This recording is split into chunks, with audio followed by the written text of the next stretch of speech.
Drop it.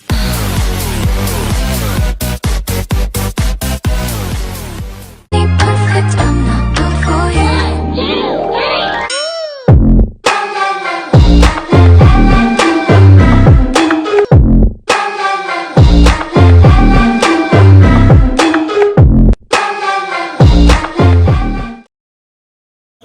Hai guys, Hai Del.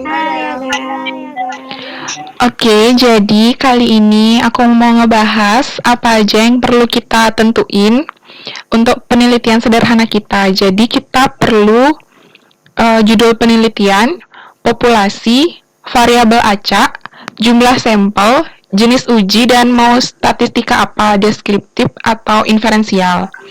Kira-kira kalian ada saran nggak? Kalau dari aku, gimana kalau misalnya kita pakai pendapatan uang saku mahasiswa sebelum dan setelah pandemi? Boleh tuh.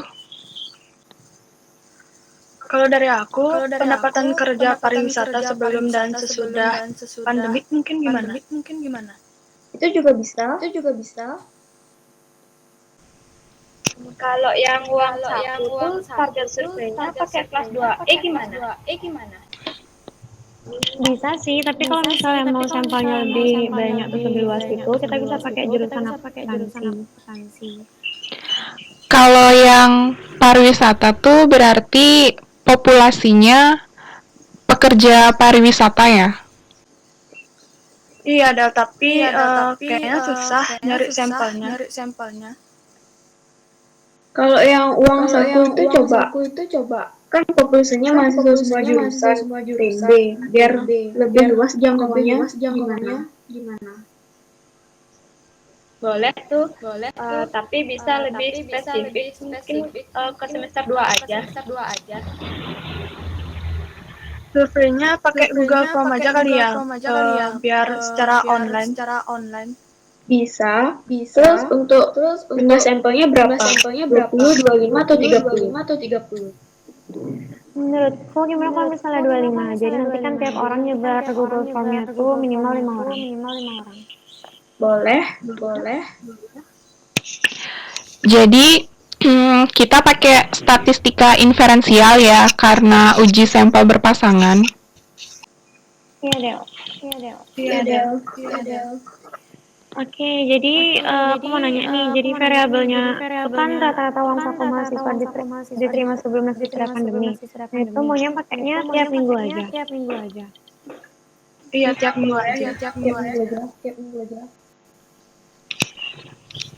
Jadi untuk judul penelitian itu penelitian pengaruh pandemi COVID-19 terhadap uang saku yang diterima tiap minggu oleh mahasiswa di PNB. Yap, kayak gitu deh judul penelitiannya ya. Jadi udah semua kan yang kita tentuin tuh nanti aku buat di Word, nanti aku kumpul di GC ya. Makasih semua, semangat! Makasih juga. Semangat semua.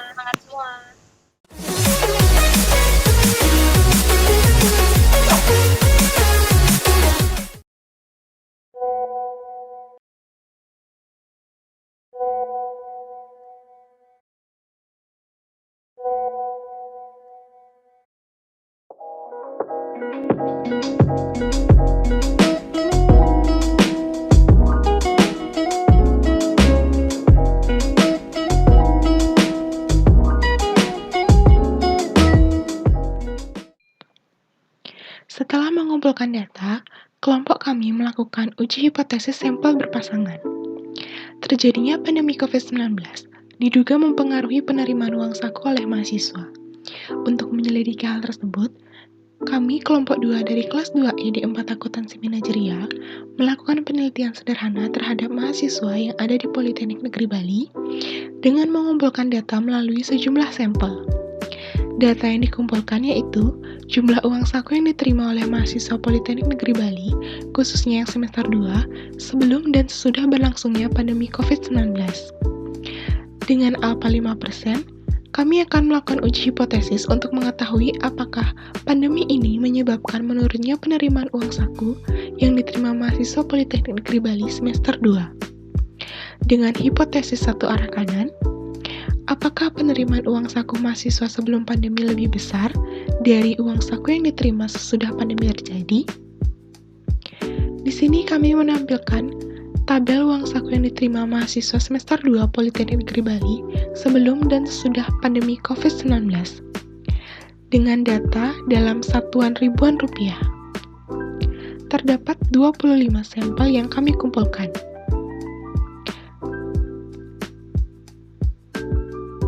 Dengan dua variabel yaitu sebelum pandemi dan sesudah pandemi.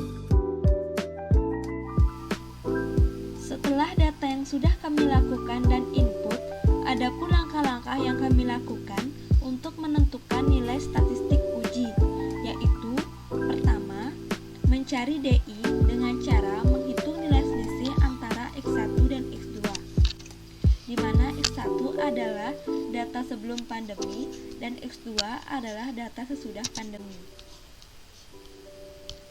Yang kedua, menentukan jumlah sampel yang didapat. Yang ketiga, menentukan rata-rata selisih dengan rumus D bar sama dengan sigma DI per M. Keempat, menentukan nilai DI min D bar kuadrat.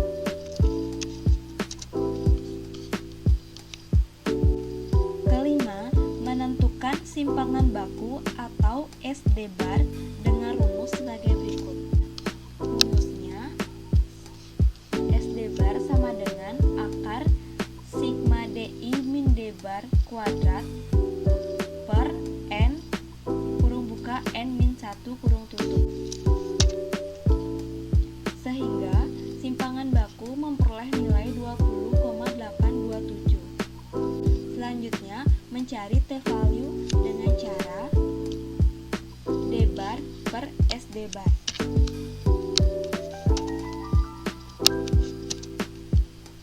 Untuk alfa, kami menggunakan alfa 5% atau 0,05. Terakhir, menentukan t-tabel. Dalam perhitungan ini, kami menggunakan rumus Excel, yaitu T-INV 1 dikurang alfa N kurang 1. Sehingga t-tabel mendapatkan nilai 1,7109. Langkah selanjutnya yaitu menentukan atau menyusun hipotesis. Kata kunci pertanyaan ini adalah apakah penerimaan uang saku mahasiswa sebelum pandemi lebih besar dari uang saku yang diterima sesudah pandemi? Dalam penyelesaiannya, jika mu 1 adalah min penerimaan uang saku mahasiswa sebelum pandemi, maka mu 2 adalah min penerimaan uang saku mahasiswa sesudah pandemi. Untuk hipotesis yang dapat disusun adalah terima H0 jika mu 1 lebih kecil sama dengan mu 2. Berarti penerimaan uang saku mahasiswa sebelum pandemi lebih kecil dari uang saku yang diterima sesudah pandemi. Selanjutnya, terima H1 jika mu 1 lebih besar dari mu 2. Berarti penerimaan uang saku mahasiswa sebelum pandemi lebih besar dari uang saku yang diterima sesudah pandemi. Untuk hipotesisnya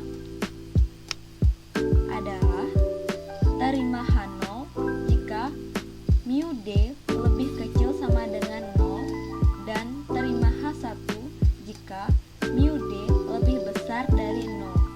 Dan jika mu D lebih besar dari 0, artinya mu 1 lebih besar dari mu 2. Langkah selanjutnya, menyusun hipotesis. Dalam menentukan kriteria pengambilan keputusan adalah berdasarkan kriteria penolakan H0 hipotesis satu arah kanan yang sudah kami tentukan. Kriteria penolakan H0 adalah jika t-value lebih besar dari t-tabel. Pada hasil analisis kasus ini diperoleh T-value lebih besar dari T-tabel, sehingga keputusan yang dapat diambil adalah tolak H0. Seperti ini. Nah, kita akan memulai dengan memasukkan data di SPSS. Pertama, kita akan berada di variable view dengan memasukkan data sebelum pandemi dengan tipe seperti ini, dan data sesudah pandemi dengan tipe yang sama. Kemudian, kita lanjut ke data view dengan variabel sudah masuk ke judul kolom dengan cara mengcopy paste data dari Excel yang telah kami buat.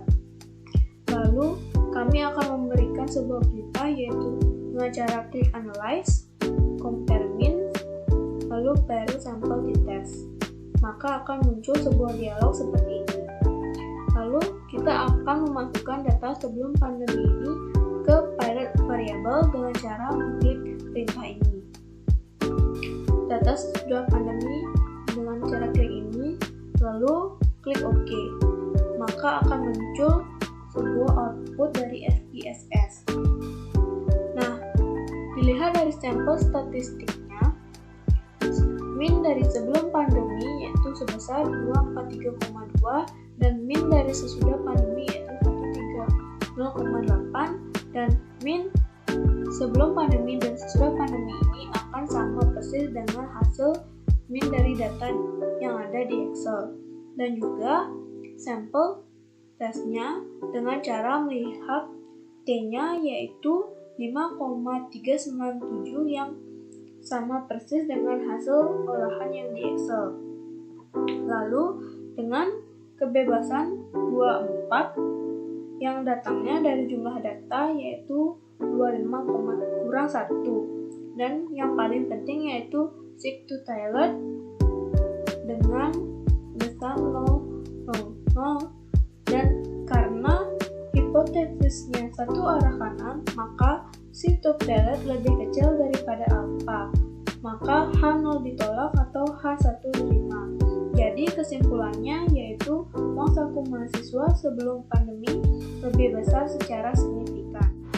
Berikut adalah gambar grafik kriteria pengambilan keputusan penolakan H0, yaitu dengan DF24, T-hitung atau T-value 5,397, T-tabel 1,711, dan dengan menggunakan alfa 5% atau 0,05. Selanjutnya, tolak H0 apabila T-hitung berada di daerah penolakan H0, dan terima H0 apabila T-hitung berada di daerah penerimaan H0. Dalam grafik ini, daerah penolakan H0 ditandai dengan warna merah. Karena T-hitung atau T-value lebih besar daripada T-tabel, maka kesimpulannya adalah menolak H0 dan menerima H1. Jadi, karena kita menolak H0 dan menerima H1, maka kesimpulan dari penelitian kelompok kami adalah penerimaan uang saku mahasiswa Politeknik Negeri Bali semester 2 sebelum pandemi lebih besar daripada penerimaan uang saku mahasiswa Politeknik Negeri Bali semester 2 setelah pandemi. Atau, dengan kata lain, pandemi COVID-19 ini mempengaruhi penerimaan uang saku dari mahasiswa Politeknik Negeri Bali semester 2.